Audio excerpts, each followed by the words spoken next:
Kita semua, selamat pagi, selamat hari Minggu.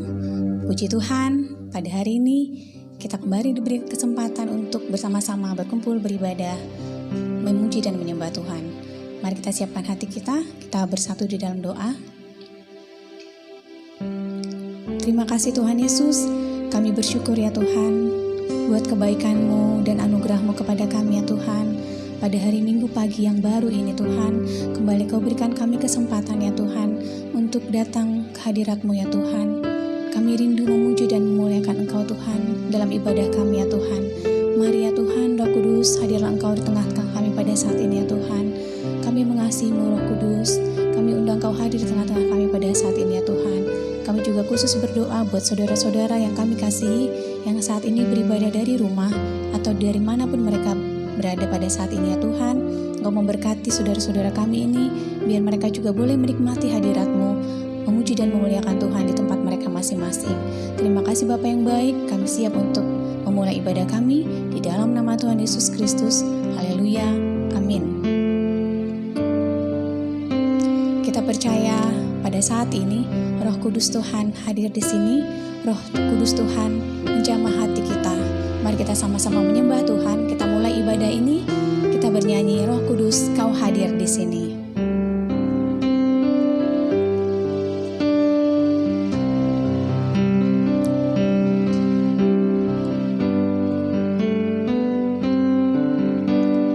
Roh Kudus, Kau hadir di sini.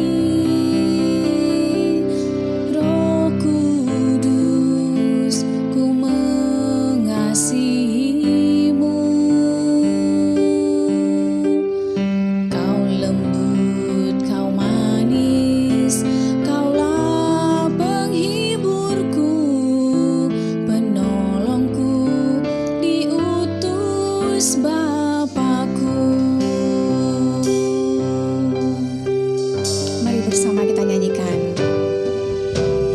Roh Kudus, Kau hadir di sini. Roh Kudus, ku mengasihi-Mu. Kau lembut, Kau manis, Kaulah penghiburku, penolongku.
Kuasa Allah Maha Tinggi. Mari kita buka hati kita.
Terima kasih Tuhan Yesus, kami sudah boleh memuji dan memuliakan Engkau ya Tuhan. Dengan penyembahan kami ya Tuhan, kami sembah Engkau yang Maha Kudus ya Tuhan. Terima kasih Tuhan, kami buka hati kami ya Tuhan. Jamalah hati kami ya Tuhan. Roh Kudus penuhilah hati kami ya Tuhan. Kami rindu untuk merasakan hadirat-Mu Tuhan dalam ibadah kami ini Tuhan. Terima kasih Bapa yang baik, terima kasih untuk perkenanan-Mu bagi kami semua. Kami sudah menyembah Engkau ya Tuhan. Biarlah pujian kami yang menyenangkan hati-Mu. Terima kasih Bapa, saat ini kami mau bersorak-sorai lebih meninggikan nama-Mu.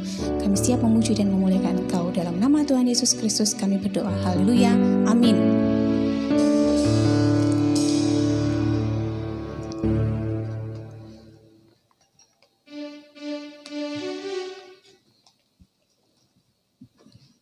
Saudaraku yang terkasih, mari kita terima sukacita dari surga karena itu adalah kekuatan bagi jiwa kita. Dan kita bisa merasakan kasih-Nya di tengah badai yang bergelora.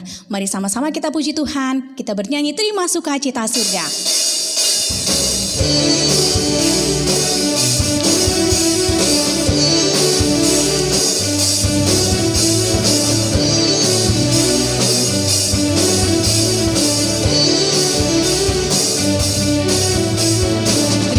Sukacita surga, itulah kekuatan bagi jiwa.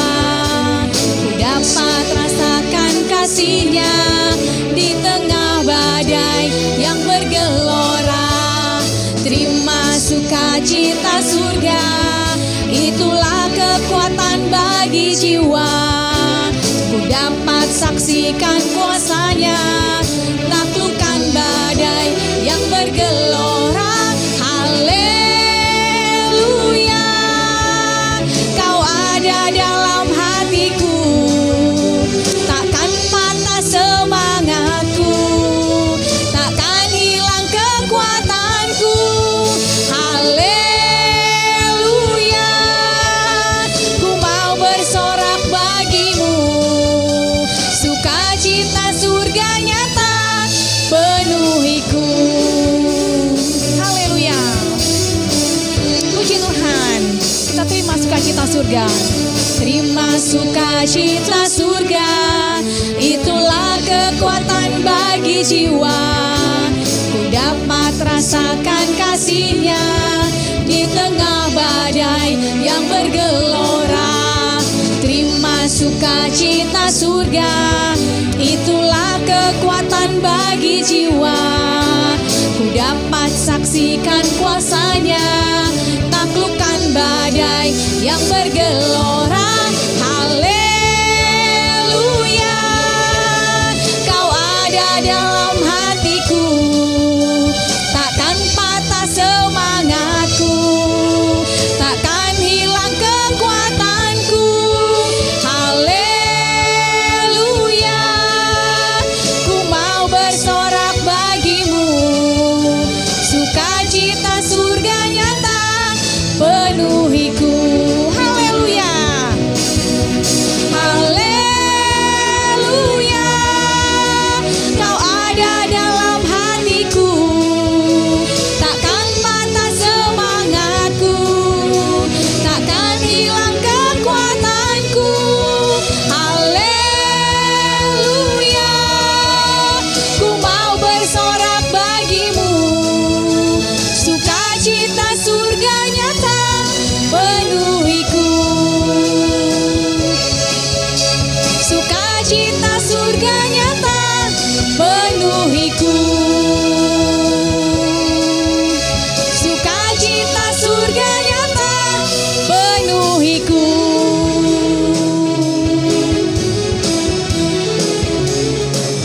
Haleluya, terpujilah Tuhan. Puji Tuhan. Kita percaya, kita tetap semangat, jangan mau patah semangat kita semua.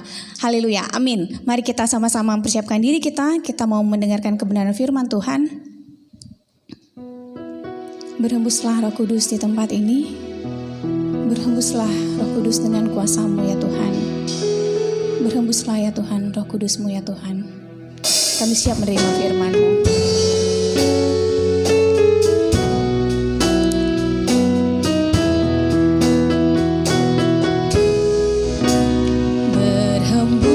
Berhembuslah Roh Kudus.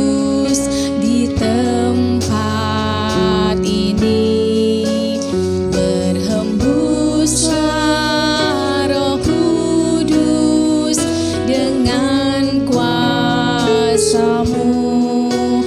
Pulihkanlah gereja-Mu di akhir zaman. Berhembuslah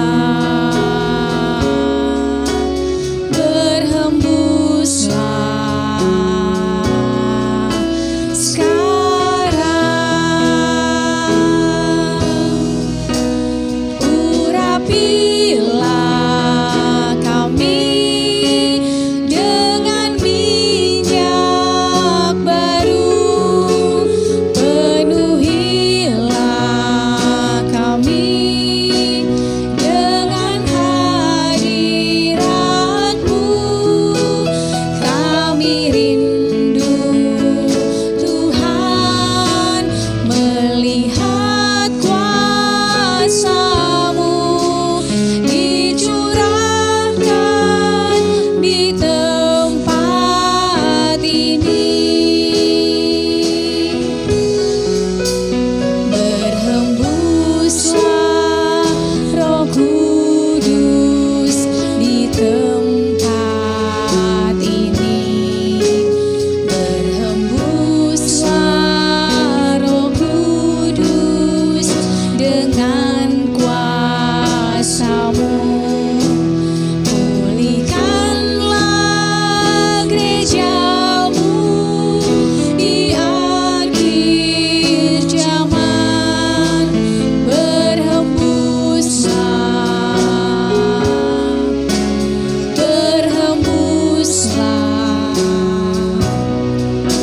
sekarang.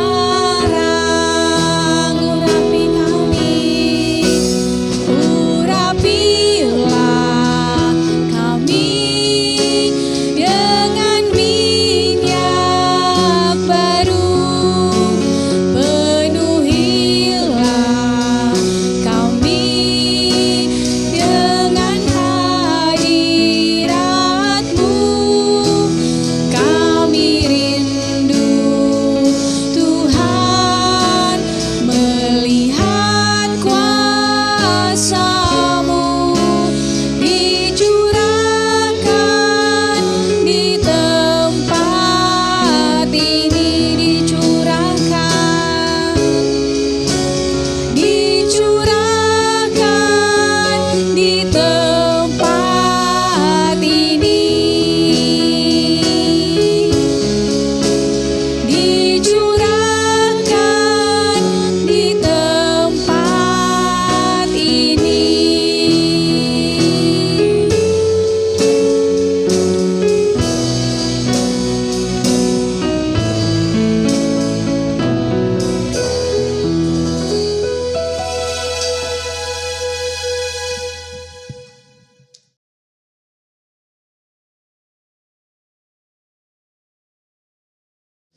Shalom, selamat hari Minggu.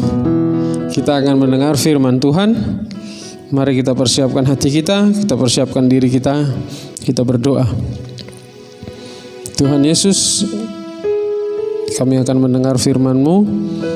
Kami berdoa, Tuhan yang pimpin kami lewat Roh-Mu, supaya kami menjadi pendengar firman yang baik, supaya hamba-Mu menyampaikan firman dengan baik, dengan jelas, kami mengerti, dan dengan itu kami melakukannya.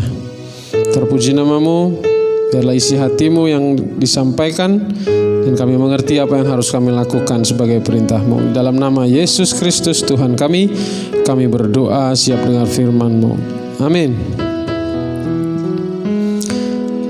Saudaraku yang dikasihi Tuhan, sudah sekian minggu video terus bisa dikirimkan. Puji Tuhan, ini kasih karunia bagi kami, bagi kita semua, sehingga kita masih bisa beribadah di tempat kita masing-masing, ya. Nah, minggu lalu kita mendengar perintah lewat firman yang kita baca, lewat khotbah yang disampaikan. Kita harus buat Yesus adalah Tuhan dalam hidup kita. Itu minggu lalu. Praktekkanlah itu, lakukanlah itu. Jadi semua firman Tuhan yang ada di Alkitab itu adalah perintah. Ada konsekuensi kalau kita tidak melakukan perintah. Makanya jangan anggap firman Tuhan itu sekedar saran atau malah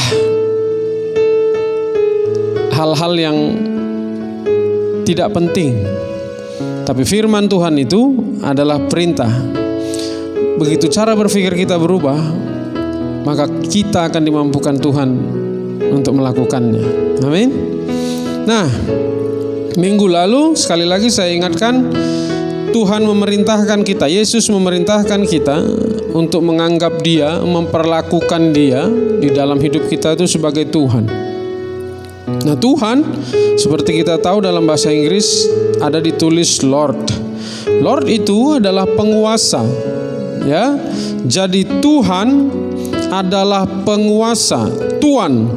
Maka semua yang dikuasainya, pribadi-pribadi yang dikuasainya, saya dan saudara, itu otomatis menjadi hamba.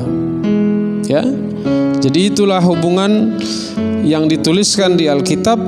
Ada salah satu yang disebut antara Tuan dan hamba. Semua orang yang mengaku Yesus adalah Tuhan, setiap orang yang menyerahkan hidup kepada Yesus, maka dia adalah hamba Yesus. Maka dia adalah hamba Tuhan. Ya. Jadi sekali lagi saya dan saudara, semua kita yang menyerahkan hidup kita, yang menyatakan Yesus adalah Tuhan kita, kita adalah hamba Yesus. Kita adalah hamba Tuhan.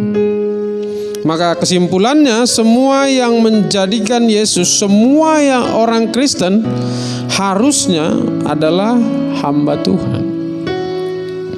Tapi sekarang konotasi hamba Tuhan itu bergeser.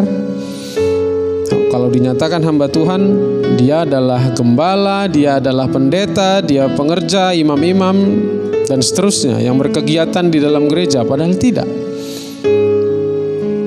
Hamba Tuhan adalah orang yang menyerahkan hidupnya kepada Tuhan, yang menyebut Yesus adalah Tuhan, maka dia adalah hamba Tuhan. Jadi kalau dalam doa saudara Anda menyebut Tuhan Yesus, maka saat itu Anda menyatakan bahwa Anda adalah hamba Tuhan. Ya, itu kesimpulan yang pertama. Nah, dengan itu Tuhan mau cara berpikir kita berubah. Sehingga sehari-hari apapun yang kita lakukan, kita ingat kita adalah hamba Tuhan. Nah, sekarang apa fokus hamba Tuhan? Fokus hamba Tuhan adalah mengerjakan perintah tuannya. Hamba tugasnya adalah mengerjakan semua perintah tuannya. Berarti hamba Tuhan mengerjakan perintah Tuhan. Alkitab berisi perintah Tuhan. Kerjakanlah itu. Seperti hamba melayani tuannya, maka ketika kita mengerjakan firman Tuhan, kita mengerjakan perintah Tuhan, kita melayani Tuhan. Itulah melayani Tuhan. Jadi melayani Tuhan bukan hanya berdiri di mimbar, bukan hanya main musik, bukan hanya bernyanyi, bukan hanya main drum, bukan hanya kutip kolekte dan segala macam urusan-urusan gereja, bukan. Melayani Tuhan adalah berarti melakukan perintah Tuhan. Alkitab menuliskan pujilah Tuhan, maka kita memuji Tuhan. Sampaikanlah firman Tuhan, maka ada yang menyampaikan firman Tuhan sebagai ketaatan kepada perintah Tuhan. Berilah persembahan, kita melakukannya, itu sebagai perintah Tuhan. Itulah yang disebut melayani Tuhan. Jadi ingat, sekali lagi, kita semua yang mengaku sebagai orang Kristen, kita adalah hamba Tuhan. Itu tidak berubah, kecuali kita melakukan atau kita anggap Yesus bukan Tuhan kita. Yang kedua, fokus hamba Tuhan, fokus kita semua adalah mengerjakan perintah Tuhan. Sebagai bentuk kita melayani Tuhan kita, melayani Tuhan kita. Bapak Ibu, itu berarti bekerja di kantor, bekerja di dalam usaha kita, bekerja sebagai ibu rumah tangga, memasak misalnya, bekerja dalam aktivitas kita, dalam studi kita yaitu kuliah dan belajar. Itu semua dalam rangka melakukan perintah Tuhan. Dan salah satu contoh begini, bagaimana caranya kita bekerja melakukan perintah Tuhan? Bagaimana caranya kita memasak misalnya melakukan perintah Tuhan? Bagaimana kita misalnya mengetik, menyapu dan sebagainya melakukan perintah Tuhan? Mari kita buka salah satu contoh ayat yaitu perintah Tuhan yang tertulis dalam Kolose 3 ayat 23. Saya akan bacakan buat Bapak Ibu. Demikian firman Tuhan. Kolose 3 ayat 23 berkata, apapun juga yang kamu perbuatlah dengan segenap hatimu seperti untuk Tuhan dan bukan untuk manusia.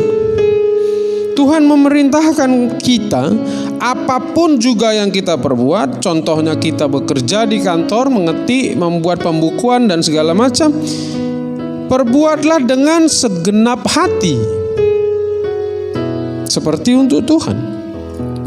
Kita menyapu, misalnya dikasih tugas menyapu di sekolah, di kampus misalnya, membersihkan, apalagi di gereja misalnya, kita membersihkan ruangan, kita membereskan semua peralatan. Perbuatlah dengan segenap hati seperti untuk Tuhan, bukan untuk manusia. Ini perintah. Nah, kalau ini kita lakukan sebagai bentuk ketaatan kita kepada perintah Tuhan ini, maka dampaknya itu ada di kita, buat kita. Maka pekerjaan kita, kualitas pekerjaan kita akan baik. Kalau kita lakukan terus dengan sepenuh hati, bukan baik, menjadi luar biasa hasilnya. Usaha kita ketika kita lakukan dengan baik, maka luar biasa hasilnya. Studi kita ketika kita berkuliah dengan baik, belajar dengan baik, maka akan luar biasa hasilnya. Maka Tuhan dipermuliakan dan kita sukses, kata dunia. Bapak Ibu, itu salah satu contoh. Perintah Tuhan apa yang lain? Jangan mencuri. Jangan mencuri di kantormu. Jangan mencuri di tempat usahamu. Jangan mencuri di kampus. Nyontek itu kan salah satu bentuk pencurian. Ya kan? Korupsi itu salah satu bentuk pencurian. Markup dalam bisnis misalnya itu salah satu pencurian. Jangan membunuh, jangan mengucapkan saksi dusta dan segala macam itu perintah, dan itu kita lakukan dalam setiap aktivitas kita. Kita buka lagi Kolose 3 ayat 22, satu ayat sebelumnya. Lihat, saya akan bacakan.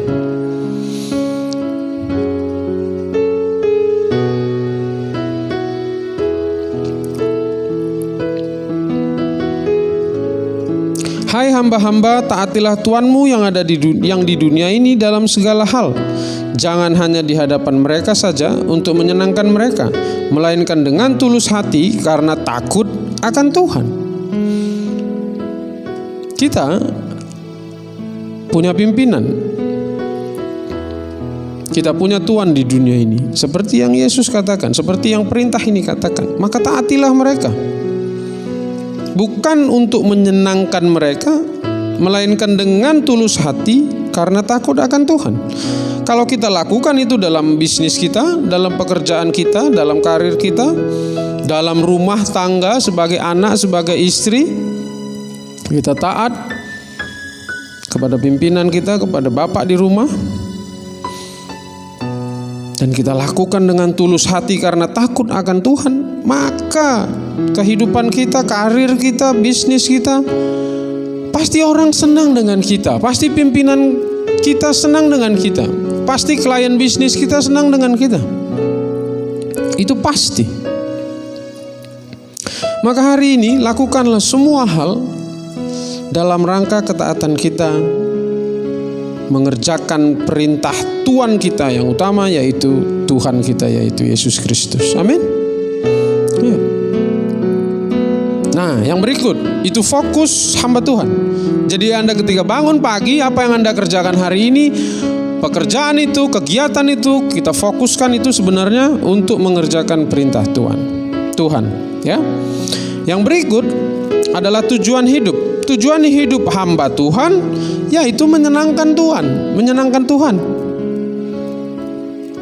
Jadi tujuan hidup hamba yaitu menyenangkan tuannya. Tujuan hidup hamba Tuhan kita semua itu menyenangkan Tuhan. Sama seperti gini, simpelnya. Kita pingin anak kita itu menyenangkan kita. Ya kan? Itu logis. Itu masuk akal. Itu bisa menjadi salah satu contoh. Ya, dia bermain. Saya melihat bayi saya ketika main saja, saya senang. Ketika dia tidur pulas gitu, saya senang. Itulah menyenangkan Tuhan. Dia makan dengan lahap, saya perhatikan dia minum susu dengan lahap. Saya senang sebagai orang tua. Nah, Tuhan demikian juga. Tuhan pingin kita menyenangkan Dia. Ada yang lebih sederhana lagi. Anda beli barang-barang yang Anda sukai, itu tujuannya adalah barang-barang itu menyenangkan kita. Ngapain kita beli yang gak menyenangkan kita? Anda pilih handphone yang sesuai dengan keinginan Anda supaya handphone itu menyenangkan Anda. Anda pilih kendaraan, Anda pilih mobil, Anda pilih baju, itu semua untuk menyenangkan Anda. Itu masuk akal. Nah, Tuhan pun menciptakan kita supaya tujuan hidup kita itu menyenangkan Tuhan. Tapi apa aspek penting dalam menyenangkan Tuhan itu? Dalam Alkitab, hal yang dituliskan menyenangkan Tuhan adalah soal persembahan. Persembahan yang sesuai dengan keinginan Tuhan. Waktu saya ketik pencarian di Alkitab elektronik, saya ketik menyenangkan Tuhan, ada sekitar, yang saya catat ada sekitar 34 ayat yang tulisannya menyenangkan Tuhan. Dan semuanya itu mengenai persembahan. Jadi Tuhan memberitahukan kepada kita umatnya apa yang menyenangkan hatinya dalam 30-an ayat. Berarti itu penting. Kalau ada hal-hal yang diulang dalam Alkitab, berarti itu penting, bahkan sangat penting. Nah, menyenangkan Tuhan menuliskannya di Alkitab, itu tentang persembahan. Salah satu contoh ayatnya, baca Imamat 1 ayat 9. Saya akan bacakan buat Bapak Ibu. Imamat 1 ayat 9, demikian firman Tuhan. Tetapi isi perutnya dan betisnya haruslah dibasuh dengan air, dan seluruhnya itu harus dibakar oleh imam di atas mezbah sebagai korban bakaran, sebagai korban api-apian yang baunya menyenangkan bagi Tuhan. Salah satu contoh lagi, Maleakhi 3 ayat 4. Ini saya ambil contohnya saja. Saya akan bacakan Maleakhi 3 ayat 4. Maka persembahan Yehuda dan Yerusalem akan menyenangkan hati Tuhan, seperti pada hari-hari dahulu kala dan seperti tahun-tahun yang sudah-sudah. Itu contoh, itu 2 ayat yang saya jadikan contoh bahwa persembahan kita, hamba Tuhan, itu adalah hal penting yang menyenangkan hati Tuhan. Dalam perjanjian lama, itu persembahan kita, persembahan hamba-hamba Tuhan waktu itu lembu, sapi, kambing, domba, anak burung merpati, burung tekukur, itu yang dipersembahkan kepada Tuhan. Tapi ada syarat dalam persembahan itu, yaitu yang sesuai dengan keinginan Tuhan. Semua ditulis syarat-syarat itu di dalam Alkitab. Salah satu contohnya kita baca Imamat 1 ayat 3.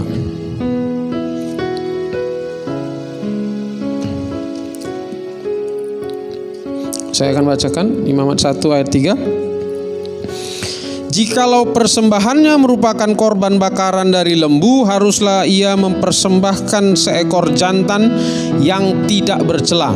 Ia harus membawanya ke pintu kemah pertemuan supaya Tuhan berkenan akan dia.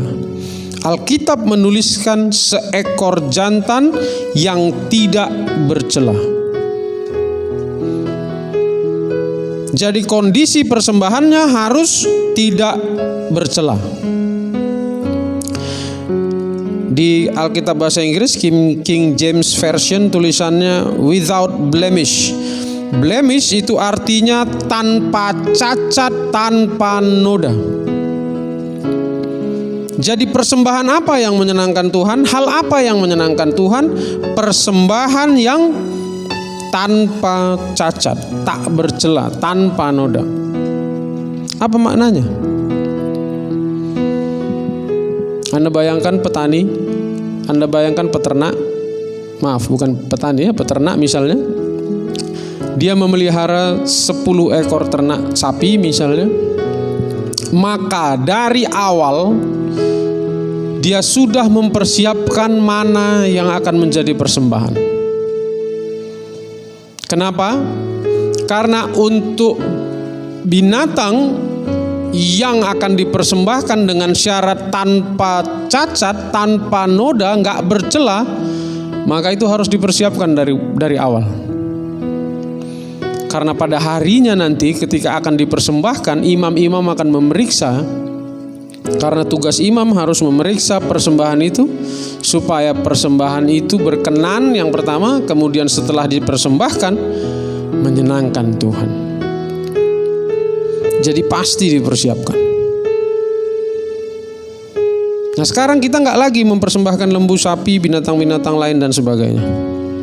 Tapi bisa berupa pujian kita, lewat nyanyian kita, lewat penyembahan kita, lewat benda-benda yang kita berikan berupa uang atau benda-benda lain sebagai persembahan kita untuk dikelola di gereja kita masing-masing.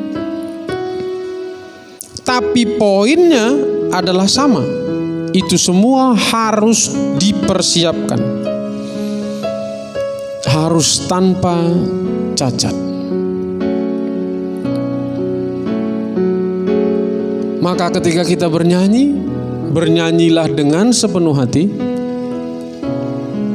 Bernyanyilah dengan segala kekuatanmu yang benar-benar dipersiapkan. Ketika bermain musik, ketika datang ke gereja, ketika mau beribadah, persiapkan. Dalam perjanjian baru, mari kita baca Roma 12 ayat 1. Ditulis demikian.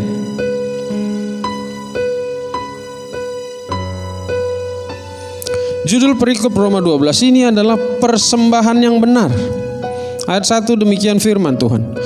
Karena itu saudara-saudara, demi kemurahan Allah aku menasihatkan kamu supaya kamu mempersembahkan tubuhmu sebagai persembahan yang hidup, yang kudus dan yang berkenan kepada Allah. Itu adalah ibadahmu yang sejati. Jadi apa yang menyenangkan Tuhan ketika kita mempersembahkan tubuh kita yang hidup, yang kudus, itulah yang berkenan kepada Tuhan. Jadi berkenan dulu, kemudian ketika kita persembahkan tubuh kita yang hidup ini, ketika kita melakukan perintahnya, ketika kita bernyanyi, ketika kita menyembah, ketika kita memberi persembahan berupa benda-benda, berupa uang dan segala macam, lakukanlah itu supaya berkenan. Dan ketika persembahan itu naik ke hadapan Tuhan, maka itu menyenangkan hati Tuhan. Itulah hebatnya Alkitab ini. Allah kita dulu di dalam perjanjian lama, bahkan jauh sebelum itu, Allah di perjanjian baru dan sampai hari ini itu tetap sama. Walaupun dulu caranya berbeda, bentuknya berbeda sampai hari ini, tapi poinnya, hakikatnya tetap sama. Lakukanlah yang menyenangkan Tuhan. Lewat persembahanmu yaitu tubuhmu yang hidup. Dalam King James Version, persembahan yang hidup itu ditulis living sacrifice. Itu kata-kata yang luar biasa. Persembahan yang hidup, korban yang hidup. Allah tidak berkenan dengan yang mati. Hati kita yang sudah mati, harapan kita yang sudah mati, kita datang, kita persembahkan kepada Tuhan, itu gak berkenan. Yang Tuhan mau adalah persembahan korban yang hidup, yang kudus. Hidupmu harus kudus untuk dipersembahkan kepada Tuhan. Kalau di perjanjian lama, dalam masa Musa pertama-tama seperti di imamat tadi, ketika kita mempersembahkan sesuatu yang gak layak, bukan saja tidak diterima Tuhan, tapi kita tidak bisa masuk ke tempat kudus, karena kalau kita masuk ke kemah kudus itu kita akan mati. Ada korban yang menjijikkan bagi Tuhan. Nah, hari ini mari kita belajar. Kita ini hamba Tuhan. Orang yang percaya kepada Yesus, orang yang menyerahkan hidup kepada Yesus, orang yang menyebut Yesus itu adalah Tuhan, dia adalah hamba Tuhan. Nah, fokus hamba Tuhan setiap hari, setiap saat itu adalah mengerjakan perintah Tuannya, yaitu Tuhan kita. Maka lakukan semua kegiatanmu, lakukan aktivitasmu itu dan fokusnya adalah untuk mentaati perintah Tuhan. Walaupun bekerja, walaupun berbisnis, dalam rumah, ibu rumah tangga mengerjakan tugas sehari-hari, lakukanlah itu dengan segenap hati karena itu adalah perintah Tuhan. Dan kemudian tujuan hidup kita, tujuan hidup hamba-hamba Tuhan, tujuan hidup orang yang menyatakan diri Yesus adalah Tuhan, dia itu harus menyenangkan Tuhan. Jadi persembahkanlah hidupmu seperti yang tertulis di Roma 12 ayat 1. Persembahkanlah hidupmu sebagai persembahan yang hidup, yang kudus dan yang berkenan kepada Allah. Itulah ibadahmu yang sejati. Tuhan Yesus memberkati. Mari kita berdoa. Tuhan Yesus, terima kasih atas anugerah-Mu dan kebaikan-Mu. Kami menerima perintah-Mu hari ini. Diingatkan bahwa kami adalah hamba-hamba-Mu. Semua kami yang percaya kepada Yesus adalah hamba Tuhan, hamba Yesus. Maka fokus hidup kami, tujuan hidup kami adalah untuk menyenangkan Tuhan. Ajar kami, tolong kami untuk melakukannya, karena dunia ini menggoda kami untuk melakukan semua hal yang bukan perintah Tuhan. Terpuji nama-Mu, di dalam nama Tuhan Yesus Kristus kami berdoa. Haleluya. Amin.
Tuhan Yesus, Kau ajaib dalam hidup kami. kami merasakan hal-hal ajaib. Perlindungan-Mu ajaib, penyertaan-Mu ajaib. Berkat-berkat-Mu sungguh ajaib bagi kami. Kami sehat, kami kuat, itu juga merupakan keajaiban-Mu. Sampai hari ini kami terlindungi. Kau pelihara secara ajaib. Kami bersyukur Tuhan. Dan firman-Mu mengingatkan kami untuk tetap menjadikan Kau Tuhan. Dan kami adalah hamba-Mu yang harus fokus untuk mengerjakan perintah-Mu. Dan tujuan hidup kami adalah menyenangkan-Mu, memberikan persembahan yang hidup kepada-Mu, persembahan yang menyenangkan-Mu. Mampukan kami melakukannya Tuhan Yesus dalam kehidupan kami sehari-hari. Biarlah apapun yang kami kerjakan, kami melakukannya dengan sepenuh hati. Dan itulah persembahan kami yang harum, yang menyenangkan Tuhan. Kami berdoa Tuhan Yesus bersatu hati, mendoakan saudara-saudara kami yang hari ini beribadah di rumah. Tuhan, kami yakin dan percaya Kau juga mengurapi mereka, menyertai mereka, hadir di tengah-tengah mereka, memberkati mereka, meneguhkan mereka lewat firman. Yang sakit kami yakin dan percaya ada kuasa-Mu untuk menyembuhkan, ada kuasa-Mu untuk membangkitkan semangat yang patah. Kami bersyukur buat itu semua. Itu ajaib bagi kami. Kami bersyukur, berdoa buat bangsa ini dengan keadaan yang di mata kami kurang baik, tapi kami percaya ini tetap dalam penyertaan Tuhan. Kami bersyukur Tuhan. Pasti itu karena penyertaan-Mu, karena perlindungan-Mu bagi bangsa ini. Tuhan, Kaulah yang bekerja, turut campur tangan dalam setiap keadaan, bukan hanya dalam hidup kami, tapi dalam hidup bangsa ini. Kami juga percaya Kau akan menghalaukan yang jahat, niat-niat orang jahat. Kau akan berperkara bagi mereka. Kami berdoa Tuhan Yesus. Kami tidak punya kemampuan, tapi kami melihat dalam keadaan yang susah, yang sulit seperti ini, anak-anak-Mu semua terlindungi. Tapi kami melihat juga ada orang-orang yang jahat yang mengambil kesempatan melakukan hal-hal yang jahat. Kami serahkan itu semua dalam tangan-Mu Tuhan Yesus. Dan kami berdoa Tuhan bagi yang sakit, pakailah dokter, perawat, semua peralatan untuk menolong mereka, untuk menyembuhkan mereka. Berilah hikmat kepada para ahli untuk menemukan vaksin, untuk menemukan obat bagi virus ini, yang bukan saja melanda Indonesia tapi melanda seluruh dunia. Dan kami yakin semua bahwa Engkau turut bekerja. Terima kasih Tuhan Yesus. Ibadah ini akan berakhir. Kami serahkan semua dalam tangan Tuhan. Kami percaya penyertaan-Mu tidak pernah berakhir dalam hidup kami. Saatnya kami akan menerima berkat-Mu. Mari saudaraku yang terkasih dalam nama Tuhan Yesus Kristus, arahkan hatimu, angkat kedua tanganmu. Kita akan menerima berkat dari Tuhan. Kau sudah mendengarkan firman Tuhan, lakukanlah itu dengan setia dalam hidupmu. Engkau adalah hamba Tuhan. Itulah statusmu hari ini. Lakukanlah firman Tuhan dalam seluruh aspek kehidupanmu. Persembahkanlah yang terbaik kepada Tuhan sebagai persembahan yang menyenangkan hatinya. Maka Tuhan akan menetapkan kau sebagai umat-Nya yang kudus. Tuhan akan melimpahi engkau dengan kebaikan di dalam buah kandunganmu. Tuhan akan memerintahkan berkat ke atasmu di dalam lumbungmu dan di dalam segala usahamu. Diberkatilah engkau di kota dan diberkatilah engkau di ladang. Diberkatilah hasil bumimu dan hasil ternakmu. Diberkatilah bakulmu dan tempat adonanmu. Tuhan akan mengangkat engkau menjadi kepala dan bukan menjadi ekor. Engkau akan tetap naik dan bukan turun. Dalam nama Tuhan Yesus Kristus, kita yang percaya menerima berkat-berkat ini, kita sama-sama katakan